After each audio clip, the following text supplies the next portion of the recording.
All right, welcome back. And today we are joined, I believe, for the third time. Is it three? Yeah, we were having a debate about this, Mike. Third time. Yeah.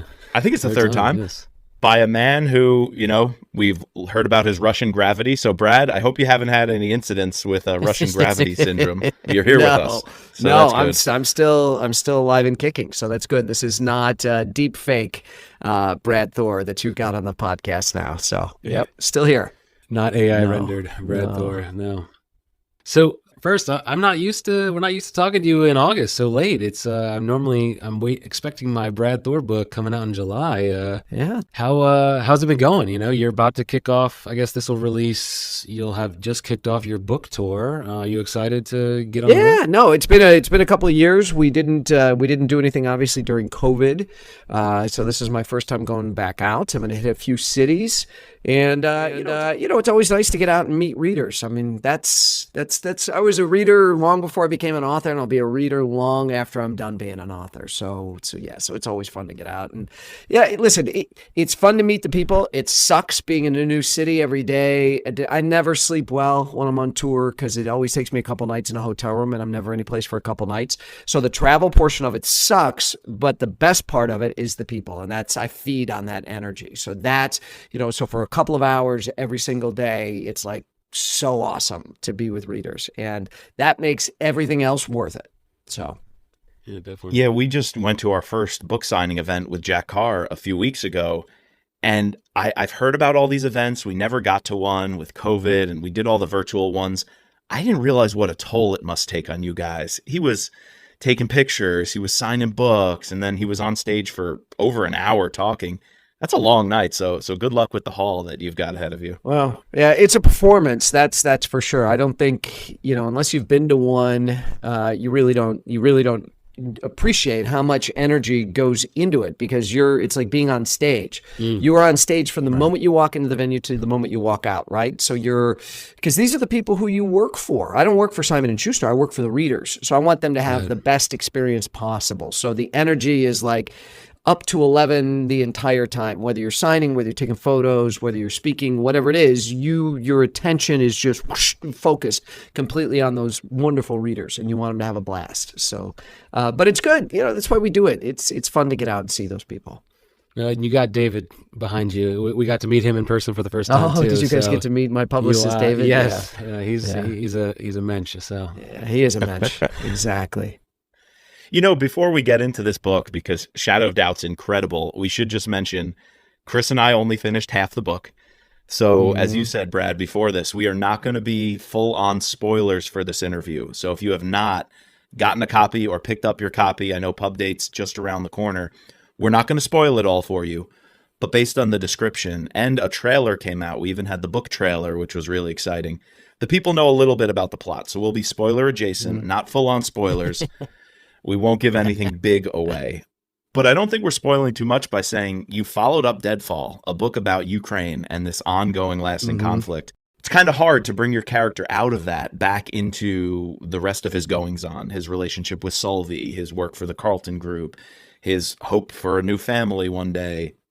How was it transitioning out of Deadfall, which was, one, a real heavy book, but a real hard one, I think, to follow up, deciding where you're going to go plot-wise?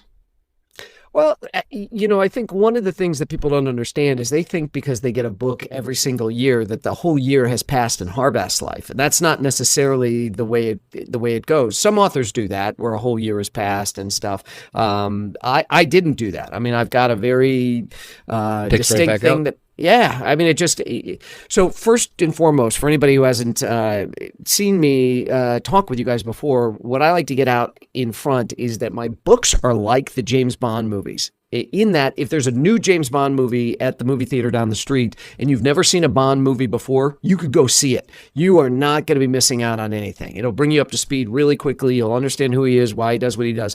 So my books are the same. So if you did not read Deadfall last year, that's fine. That doesn't matter. You can start, if this is your very first Brad Thor book, or if you read a couple in the past, you can pick up Shadow of Doubt, no problem at all. So you don't need to read anything that comes before it.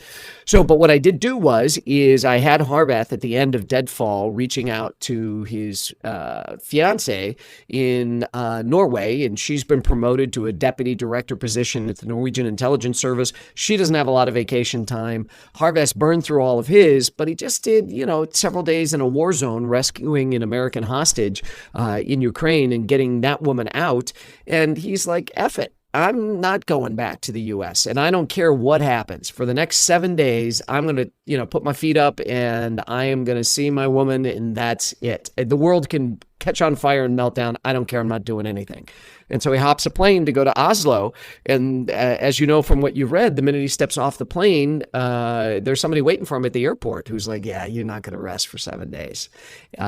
So he gets dragged into his next assignment. He doesn't want to take it. And as you know, probably from what you've read so far, I mean, he gets blackmailed.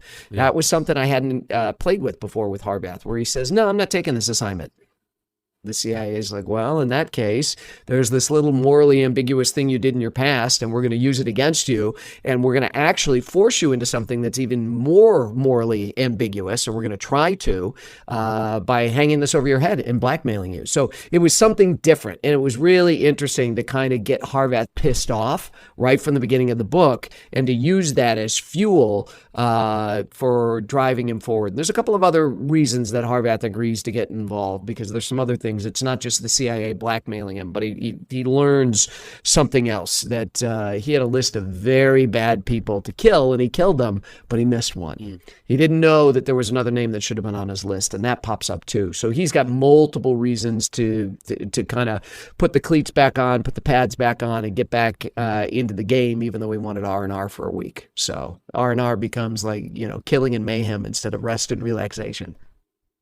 Yeah, I know you mentioned that you don't have to read, but I feel like, Spy Master, Backlash, Near Dark definitely play a major role for your inspiration, like the plot going forward. Would you recommend, like, obviously buy this book, but, going back and rereading those three to like help you, get in the mindset for it? I don't think it's that. Listen, I don't want to sell any other books besides Shadow of Doubt. I mean, this is like suck starting my Glock if I say go back and buy those other books. But every time I write a book, I write it so that a brand new reader can get into it without any hassles. Sure. But yes, you are correct. I mean, you could go back. There's one character that I introduced originally, and I'm looking off to the side because I've got a credenza in my office with all the books lined up there. There's a book I wrote many, many years ago called Foreign Influence, and Harbath is escaping from this luxury hotel by stealing a car from the valets, this supercar. And there's a woman in the passenger seat. Oh, yeah. And he drives off with that woman. That woman appears back in this book. Great scene. That's a great scene. Yeah. And she was also at the very end of Near Dark. There was the whole, her shitbag husband. Sorry if I just got you guys a bad rating on the podcast. But her terrible husband, who played a big role in Near Dark, is kind of in the background of this book too, but the wife is in here. So you could, but I explain how Harbath knows her and who the husband is and that kind of a thing. So there are these Easter eggs, these threads that came up. The character that got introduced in Foreign Influence, she comes back in Near Dark, and now she's here again in this. But again, you do not need to have read those previous books. No. But this is kind of a neat thing that if you have read the books in the past, you're going to see things. You're going to be like, oh my gosh, I remember that character. Right. So it's kind of fun, and that's the high wire act I have to do as an author, is to do that fun stuff for longtime readers who've read all the books. And then, it's funny because I got I wouldn't say it's an angry social media post, but somebody complained on social media that, oh, you explained where this person came from. Everybody who's read your books has read all of them, and we already know where this person comes from. We don't need to have the recap. You're wasting our time. And I'm like, okay, that's very nice. I'm glad you think that everybody has read every single book, but that's just not true. That's like saying we don't need menus at the restaurant because all of our diners are repeat customers who've committed the menu to memory. So, but that is really the job that I have, writing a franchise, writing a series character who comes back with supporting characters, is how do I give just enough so that the new readers are happy and I don't turn off the old readers. So that's the balancing act. Yeah, true.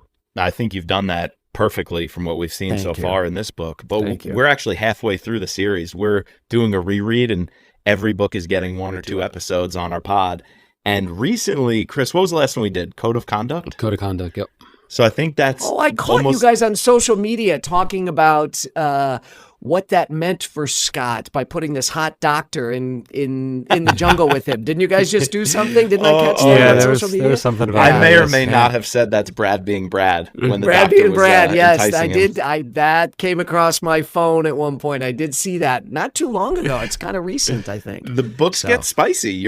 I think that's a hallmark of a Brad Thor book. Is it's got to have a little spice in there. It's got a little spice. I mean, I don't do like sex scenes where I describe everything. It's just kind of just better to leave it to the imagination. But if there's an attractive woman in there who's getting the attention of the men around her or is trying to get Harvath's attention, and, I mean, it's also sometimes, so first and foremost, I'm surrounded by beautiful, really intelligent, very, very talented women. I've got a daughter who's fantastic. So when I write female characters in my books, they are not window dressing. They're not supposed to be sex objects. They are integral to the plot of the book. Oftentimes, Harvath can't achieve his mission without the help of a female character. So that particular one was based on somebody I'd read about a long time ago who did some work, who was really hot. It's kind of an amalgamation of a couple of different people who were using their sexuality a little inappropriately with other team members when they were downrange and stuff like that. So, but it is, it serves as a test for Harvath and his loyalty to his longtime partner. Yes. So that's what that serves. You get dropped into the middle of nowhere where nobody's going to know anything, and he's got a hot woman in front of him. What does he do? It's a test. That's one reason we loved Code of Conduct, because he passed the test. And it was the early days of Lara, and Lara was just coming into his life, and Marco, and it like solidified for the readers who already know what's coming. It solidified. He really loves this woman, and this is going to blossom, and this will be a hallmark of the series. We're actually very excited to get to Spy Master and Backlash. Oh, yeah, those are some of our favorites. But we should be getting to, in a couple of months.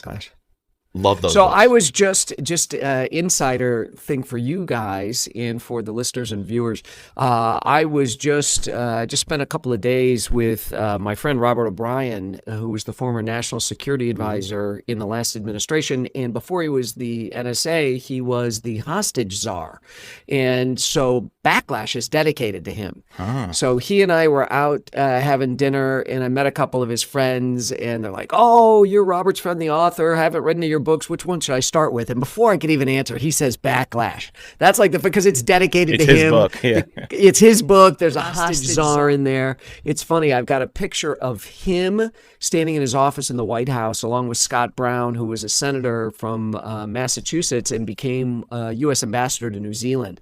And he had come back from New Zealand. He had gone to the White House, and he was reading Backlash on the plane coming back from New Zealand. So I've got a picture of both those guys standing in the White House holding Backlash. Oh, that's awesome. So Nice. I just got used to it for the rest of the night. Anytime anybody said, "What book should I start with?" Robert was just, boom, Backlash right away. So since it's the best one Thor ever wrote, there'll never be a better one than Backlash. I'm like, all right, It's up there. all right. It's up there. For him, nothing's ever going to top it since it was dedicated to him and had a hostage czar in it. So there you go. Shadow of Doubt's very good too. So Yeah. Thank you. I'm very proud of it. Very proud of it. So I guess, kind of getting back to Mike's first question, the last 2 books, Rising Tiger, Deadfall, kind of a different, I don't want to say one-off, but like, two very different plots, obviously moving away from your Spy Master, Backlash, Near Dark. What made you want to sort of go back a little bit to this? Like, can you put us in your mindset? I just saw on your email that you just dropped your, all your research, or not all. Yeah, of it, some of the research for a it. look into some of the research of the book. We Can love you those put us- links. Oh, do you love those? Yeah. That and the 5 facts. The 5 facts Yeah. are great too. Yeah. Oh, the 5 fast facts that I do. Yeah. You know what? It's kind of hard because people say, where do you get your ideas? And I say, in the shower or after the second bourbon, because that's when I'm the most relaxed. So that's where I get my ideas. Yeah, second. That is that. I don't think I've ever had more than one pappy in a sitting, just because, I know I'm drinking hundreds of dollars in one glass, and it's so delicious. I'm always very judicious with that. Plus, it's great for the first one, and then I can't bring myself to, like, I have to drink down from there, because it is the second one. But it's never as good as that first one. It's almost like I should just have the one and then stop, because unless I do a second pappy, it's never going to be as good as the first. It's just so end awesome. on that. Yeah. Just quit while I'm ahead, right? Yeah. So the muse grabs you, and if you're smart, particularly if you're an author who writes a novel a year, you're going to listen to the muse. And what I found is that if you don't listen to the muse disappears and just sits kind of up in the rafters or over on the sidelines and refuses to come back out of spite if you don't listen. So, I mean, Rising Tiger, I chose because I read about that real hand-to-hand, crazy medieval 8 hours of combat in the Himalayas between the Chinese and the Indians, which was insane. And I thought, okay, this is a really good jumping-off point for a novel. It's a great opening scene. I'd wanted to do something of creating an Asian version of NATO with India at the center, and what lengths might the Chinese go to stop that? And that's where that whole idea had come from. Deadfall, so Rising Tiger was 2 summers ago. Last summer was Deadfall.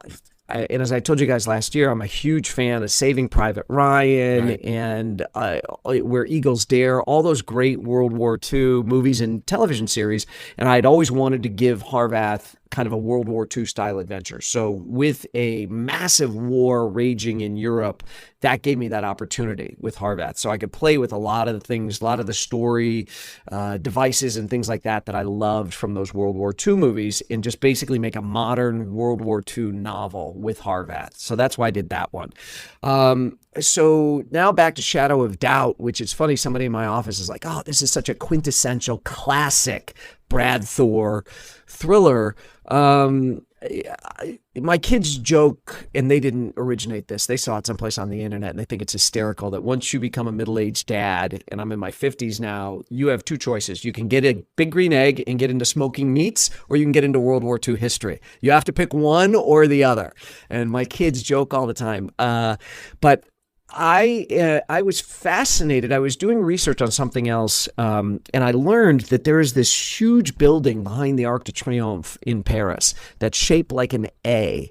And I didn't know, with all the stuff I know about history, I did not know that, or I had never mentally locked it in, that NATO was originally headquartered in Paris. And that in the 60s, after World War II and going forward, Charles de Gaulle was really getting very big for his britches, and he wanted to be on the same footing in NATO as Britain and the United States. And the UK and the US were like, you gotta be kidding me. No. You guys don't get to sit at the big kids table. You're not equal with us. That's just not going to happen.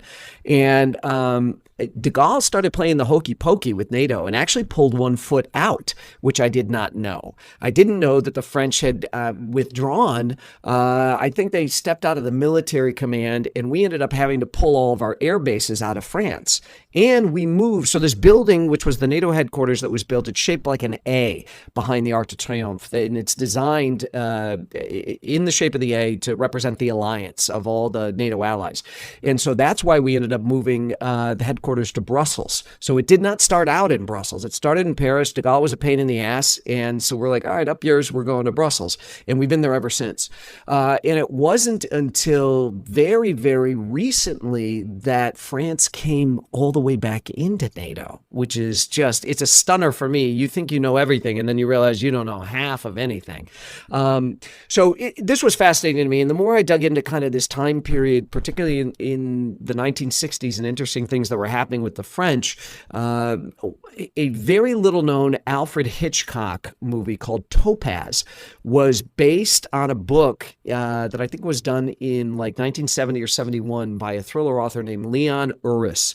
And it was about the fact that in real life, a Russian defector, a high-level Russian intelligence officer defected to the United States, and he had a huge secret. And the secret is that almost every corner of the French government and its intelligence, particularly its military intelligence, was compromised, was penetrated by Soviet spies. And one of the things that the Russians were privately boasting was that they could get their hands on any top secret NATO document within 24 to 48 hours. And that's just terrifying. In fact, they were stealing so much stuff from NATO that they didn't even use Cyrillic to mark the documents. They just kept the NATO markings on them and learned how to, read the numbers and all this kind of stuff, because the intel that they were stealing was coming in so fast, they didn't even have time to write numbers on it. And so when this defector told the CIA about this, they went to Kennedy, President Kennedy at the time, to JFK, and said, this is a big problem. And JFK didn't know what to do, because if it was that corrupt in France, how do you even tip off the French that they're that shot through with spies? And so Kennedy wrote a handwritten letter, gave it to a very trusted aide, and sent the aide over to meet with the president of France and said, you hand him the letter, you make him read it in front of you, and then you get the letter back. And eventually, the French president picked some trusted intel people to come over and debrief the Russian defector in the United States. And they're like, "Oh my God, this guy's legit. What he's saying is true." And then all of these other things happened because of that. And then Hitchcock made a movie of the Leon Uris book, which was a fictionalization of what happened. And I thought, oh, this is really interesting. What would that look like today? And so that's why, after my little opening scene about a cargo plane taking off from a remote airbase that's flanked with 4 of Russia's most lethal fighters, where the Latvians, the Estonians, the Lithuanians are tracking it. Nobody knows what it's carrying, where it's going. The next chapter is this French intelligence officer who has stumbled across the penetration of the French government by Russian spies. And before he can share what he's learned with his CIA colleague, he's murdered. Now, here's the really cool thing about the murder. And I've already put both of these chapters out there, so this is going to be a spoiler. So if you don't want to hear this, you can mute for a second. The murder weapon. Was it the Trotsky thing? Is that true? Yeah. So here, I'm going to tell you where that came from.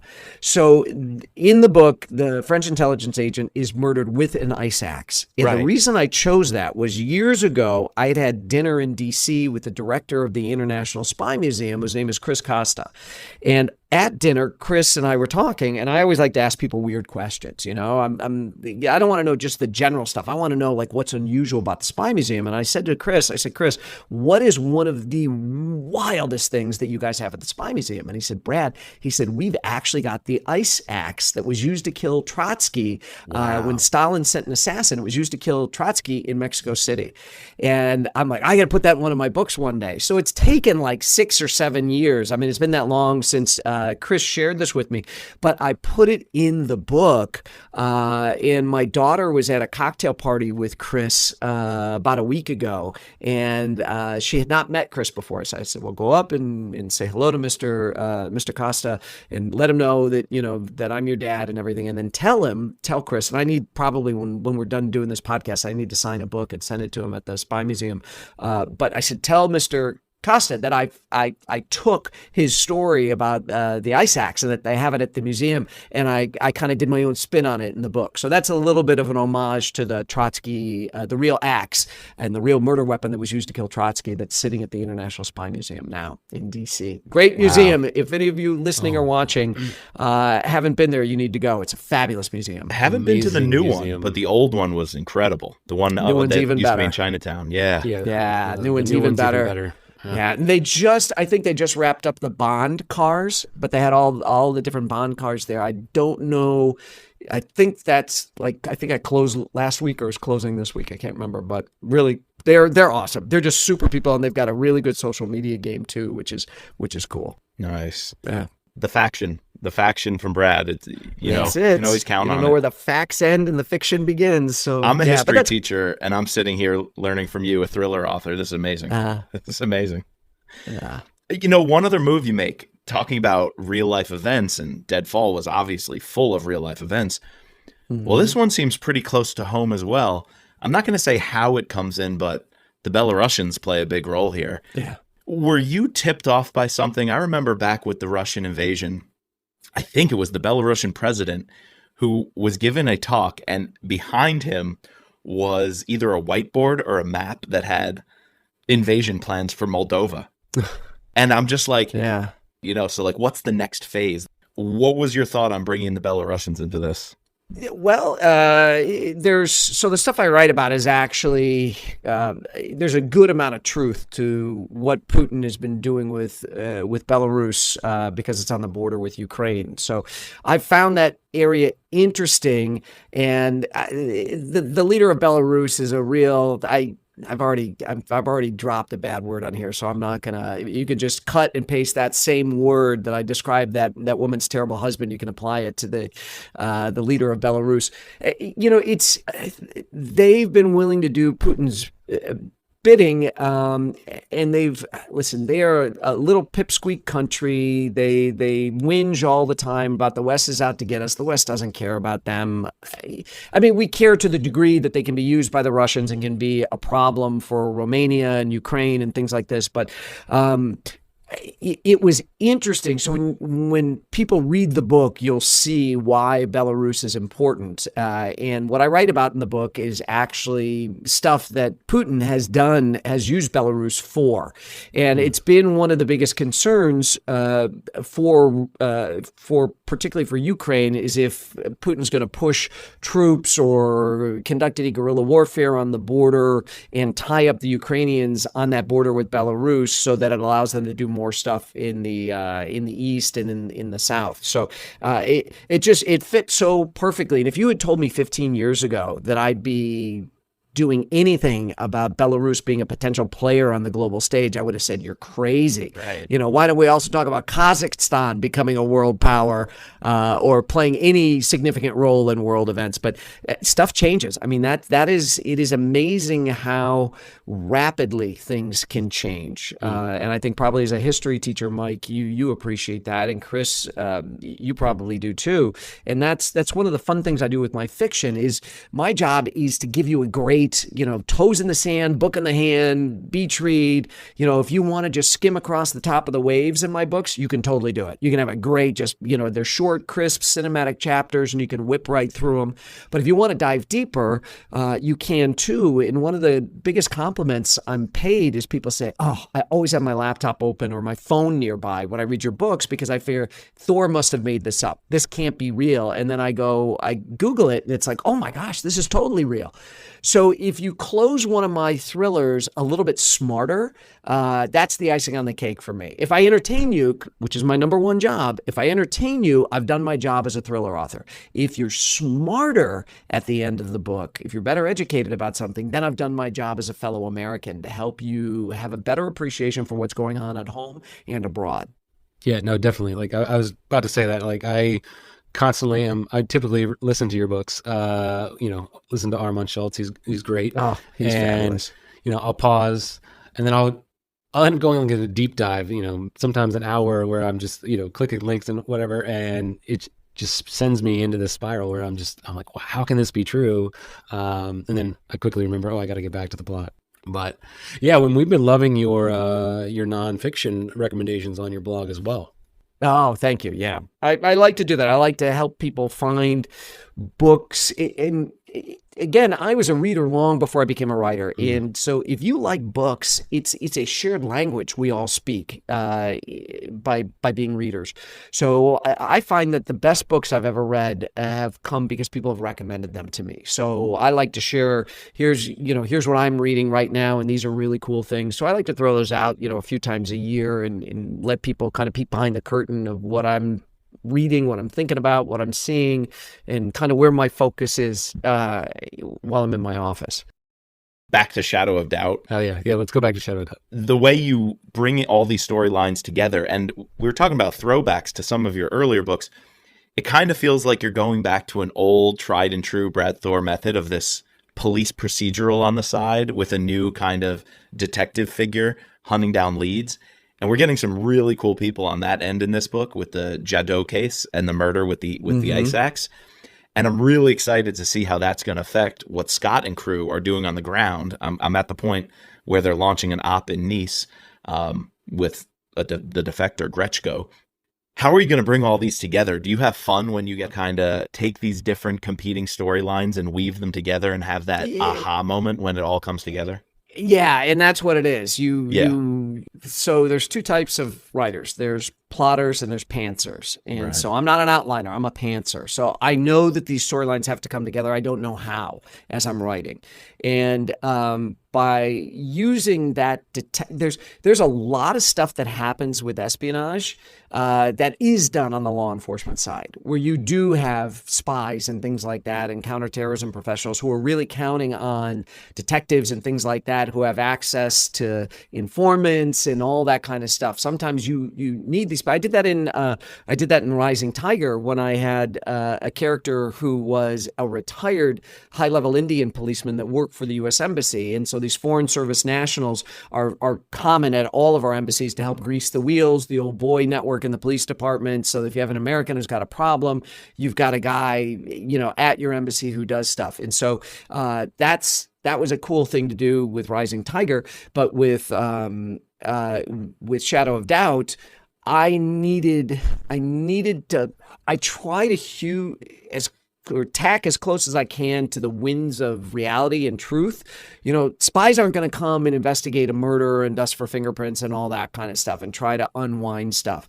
That's what the police are going to do. And what was really cool was the whole AI surveillance program that the French legitimately just put in for the Olympics. And so they had to rewrite their laws, their privacy laws, to have this. And in March, they tested this whole thing out at a Depeche Mode concert. So when I write about this AI surveillance thing in the book, it's legit. The French are using detection? it right now as the gate detection, all of that stuff. Wow. Yeah. So as we're recording this podcast, it is actively being used in the Summer Olympics in Paris.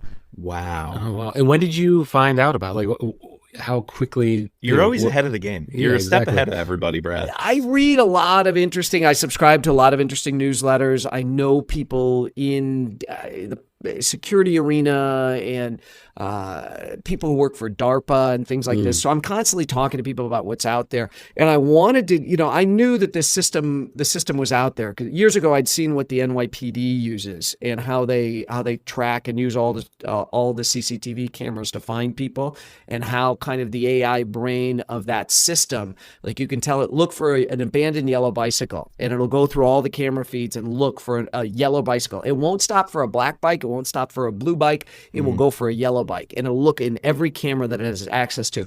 So I was like, boy, this would be really helpful for this book if the French had it. And so I pulled it up, and it's like the French are the first people to get this system in Europe and had to rewrite their own laws, their privacy laws, as I just said, to be able to use it. So I was like, this is so perfect. And it helped.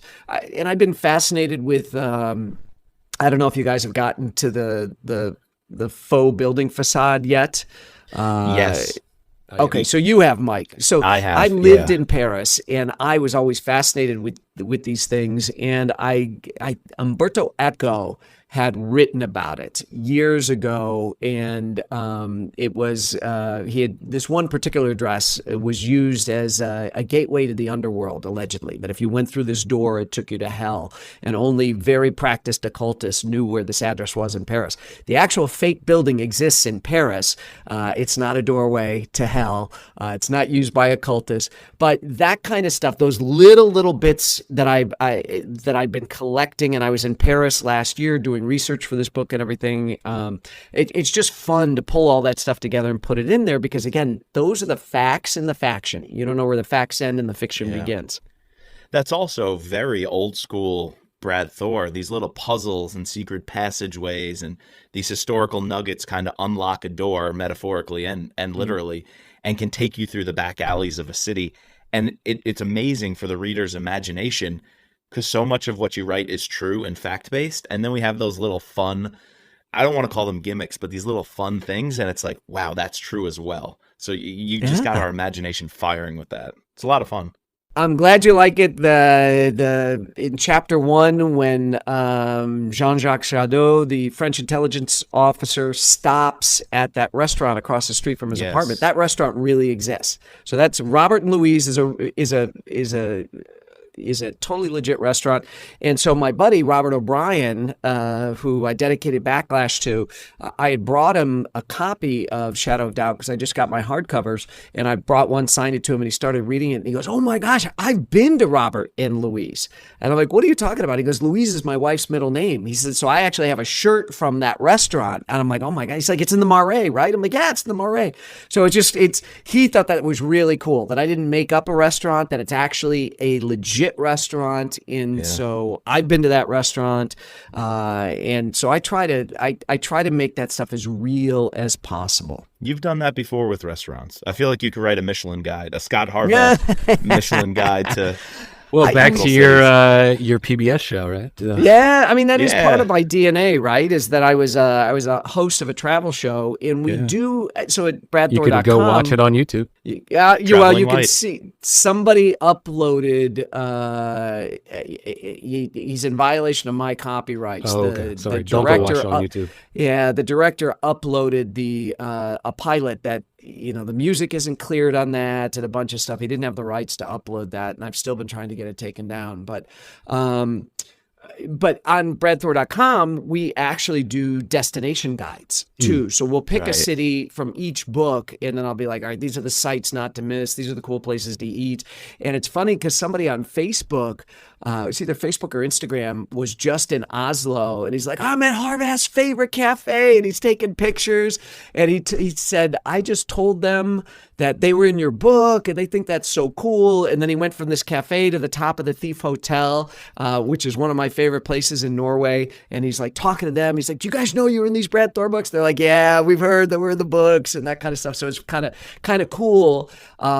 And then, so as we're recording this tonight, 5 years ago tonight, I was having dinner in Lucerne, right where Harvath goes over the bridge and gets swept away into the river. Water. Yeah. So that came up as a memory on my Great phone scene. today. That was 5 years ago. So I posted that on Facebook today, and it's amazing how many people popped up and said, "I went to Lucerne because I read Lions of Lucerne. I wanted to go." And there's some travel company, some tour company that does tours to Switzerland, and they have a recommended reading list. And one of the books they recommend for their tour that involves Lucerne is to read The Lions of Lucerne, which is very absolutely cool. Yeah, it's really cool.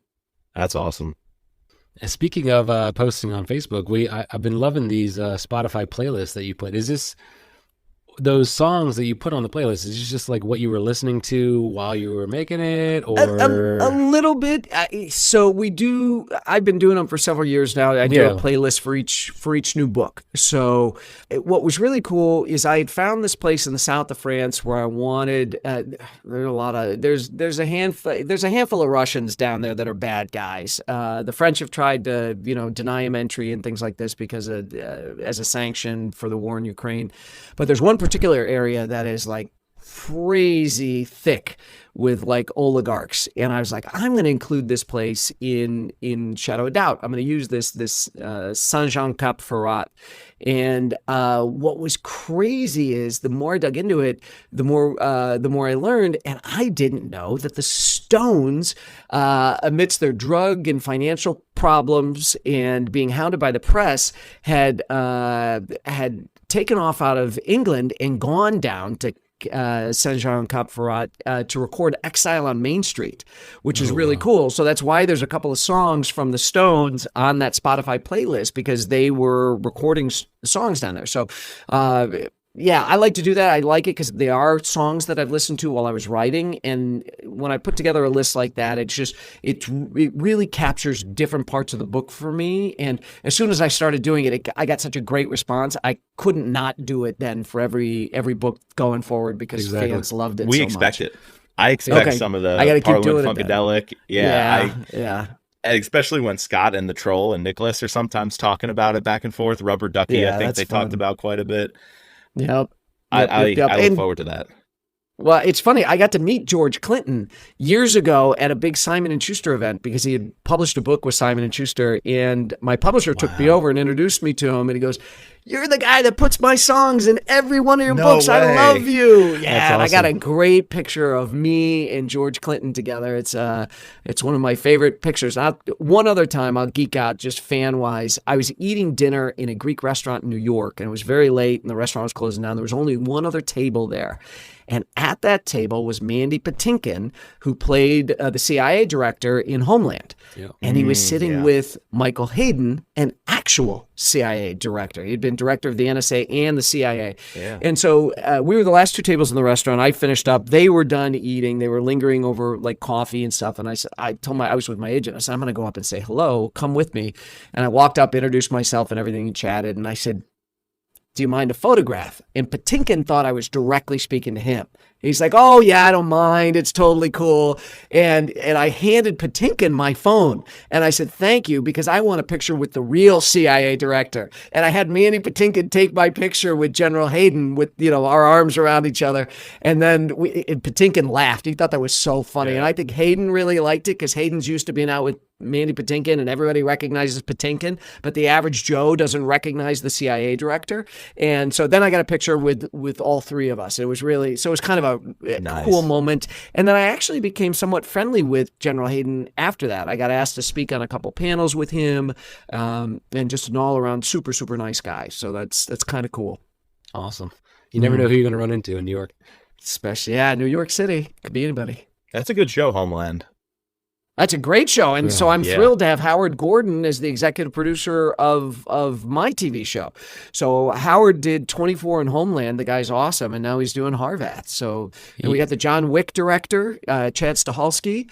And then Steve Lightfoot, the writer of the Punisher series, the 2 seasons that were on Netflix. He's fabulous. He's got a great series on Apple now called Shantaram, which is based on a book. And Steve's our writer. And then we've got Sean and Yvette Reddick, who won a ton of Oscars because they did Black Klansman, Get Out.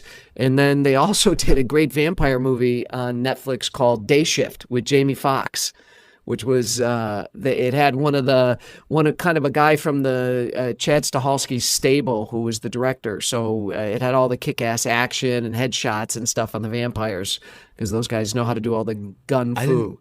I didn't know you were this far ahead. This is good news, hearing that you have all these people lined up. So things. Oh are yeah, moving. it's an A-list team, and we go out this fall to find a home for it. So I'm very Wow. excited to see. We'll be doing meetings all over LA, and it'll be fun to see where it ends up. So, Can you tell we us don't know where you're starting? Yeah, is it gonna go with the books, or is this a whole new adventure? I am waiting for the final. I was pushing at one point for Rising Tiger. I thought that would be such a cool thing to start with. And none of my contemporaries have done anything in India. Sure. So India's really cool. You said it during Diwali, which is a really Ooh. cool festival time of year. Yeah. And obviously, there's so many talented film and television people in India that getting crews over there that have experience. I mean, they're amazing. So that was kind of my thing, but now everybody so loves Shadow of Doubt, and they're like, this is so tight, this is so good, this could be like the Night Manager. That's like the word that's been kicking around now, that Shadow of Doubt could be the new Night Manager. So I don't know yet. I'll know in September what the final decision is for the pitch. Okay. All right. Very cool. I could see that. The way this story kicks off, it almost, that Jadot scene in chapter 1, which was released early, it almost has that noir feel. It's kind of gritty, and when he's on that train from the south of France, or the north of France, France, coming down back to Paris, yeah. Yeah, it just feels dark. I feel like that could be really good on screen, something about that. And then Gretchko, I mean, the way you left us in Deadfall with this defector coming into Salvi's hands, and I knew that was going to throw a monkey wrench into things. I was really glad you picked up on that, because sometimes those cliffhangers in other series just get lost, and we always want to come back. You gotta pick up with that. Yeah, you have to. And if you think about it, Harvath was away in India for Rising Tiger and Uzbekistan a little bit because that's where they base their operation out of. So, and then he goes and gets sent. So Rising Tiger, he was in Uzbekistan, India, and then Romania. And Right. then he gets, then he goes to Ukraine in Deadfall. And so it's 2 books he's been away from Solvay. So, Right. you know, I needed to bring him back. And that's why I had left it at the end of Deadfall, that he's communicating with her and he's like, all right, I'll come to you. I'll come to Oslo, sort of a thing. So It's funny that she's in work mode and she can't turn that off, and he wants to kind of be very paternal. He wants to be, be like this rock for her, but he knows he has to let her go work. And it's like the tables are turned on every other thriller main character series where the woman has to watch the guy go off and sacrifice the relationship. It's real interesting that he almost has this outsider role. He's like the support person being brought in for her operation. And man, does she steal the show very early on in this book with a kick-ass action scene. No, I'm glad you like that. Yeah, that was a lot of fun to do. When I was in Oslo, I eyeballed that actual apartment. Wow. I saw it. I saw it from another place that I was, and I'm like, I'm putting that in a book. I mean, I could see it. They had all the draperies open. I could see right into that gorgeous, gorgeous apartment. But yeah, it's fun because Solvay's doing the thing that Harvat didn't, right? Solvay leaves the military. She goes in to become a spy, and then she gets promoted inside her organization. She's a deputy director. Harvat, they would love for him to be promoted in his organization. He doesn't want to come out of the field. Right. So they're very different in that sense, where she took the promotion at HQ and she's working that thing, and Harvat's like, nah, I don't want to sit behind a desk. That is not my jam. I'm not doing that. But that is something you guys will see throughout the rest of the other half of the book. This is something Harvat wrestles with, is what does leadership mean? Is he correct when he tells himself that he's the best and nobody else can do what he does, and that's why he's got to keep saying yes to all these assignments? So there's some interesting psychological things that Harvat wrestles with throughout the rest of the book. I won't spoil it for you, since we're going to be spoiler adjacent, not direct spoilers. Perfect. One last thing before we get you out of here, don't want to take up too much of your time. Love the cover.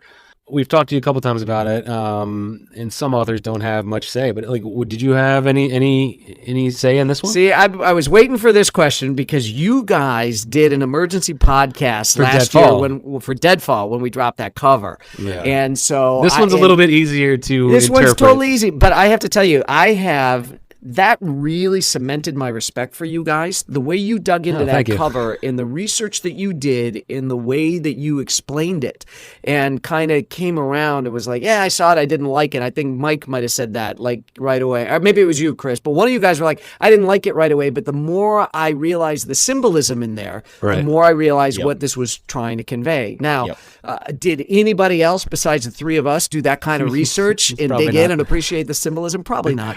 But so this one, yes, I didn't render it, but this was my idea. This was my idea with the kind of darkened Capitol building with the flag at half mast, Shadow of Doubt. I thought it was very evocative. The title, I couldn't believe nobody had ever used Shadow of Doubt. I mean, it's really hard to get a title every year.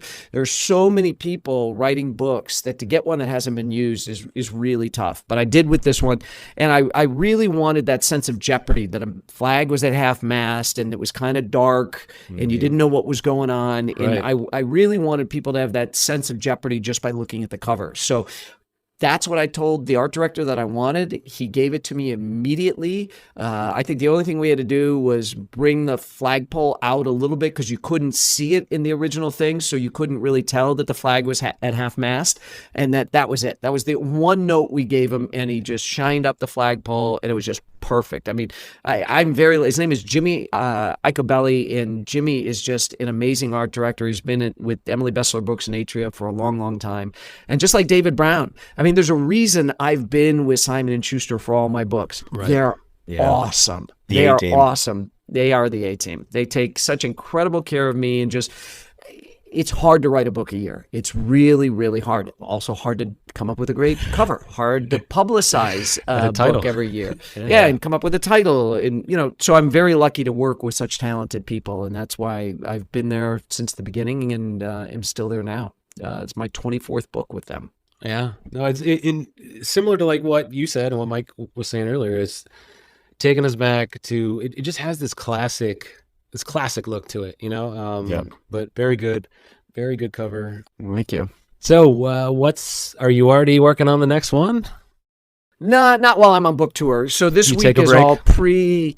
I don't have any time. Yeah. I mean, I have done a bunch of interviews today. I did a ton yesterday. This whole week is just. I mean, it's like I'm wrapping up now. It's like gonna be 8:00 for me as we finish up. Yeah, we got to get you out of this here. interview, and then I'll go have dinner and then try to unwind. So I can get up early in the morning and do it all again. So it's all. Publicity leading up to the release, and then it's on the road for the tour next week. Perfect. Yeah. Well, thanks for spending the time with us. We love this book so it's always a far. Once pleasure. we finish it on this podcast, you will get a deep dive. We'll do probably an hour or two of us digging into it, giving it our final thoughts. First half's incredible. I have no doubt the second half will be just as good. Thank you. And Brad, if you remember, we leave you with a limerick, a very special No Limits limerick. So I've got one lined up for you today as a thank you. All right. Thank you. There's always a shadow of doubt when a defector ambles about. Is Gretchko legit? Salvi fends off the hit. To you, Brad Thor, a big shout.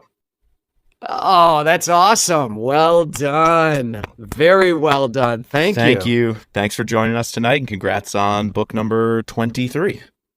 Yeah, 23 in the Harvest series, 24. 24 with overall the if you Athena count the ladies. Athena Project. Yeah. Don't And forget the Athena ladies make a cameo here. So There is a There's a little, mention. little mention of the Athena ladies. Absolutely. Yeah, that was Great. kind of fun. That was fun to do.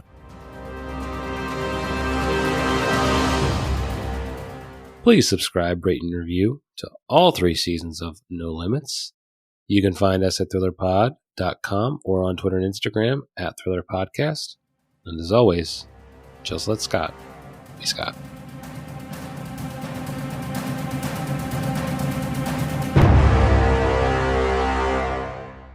Maybe we'll probably finish up the series, next couple months here. Maybe we can have you back on to cover. Do you have a favorite book, or is there a book that you would like to revisit Of mine?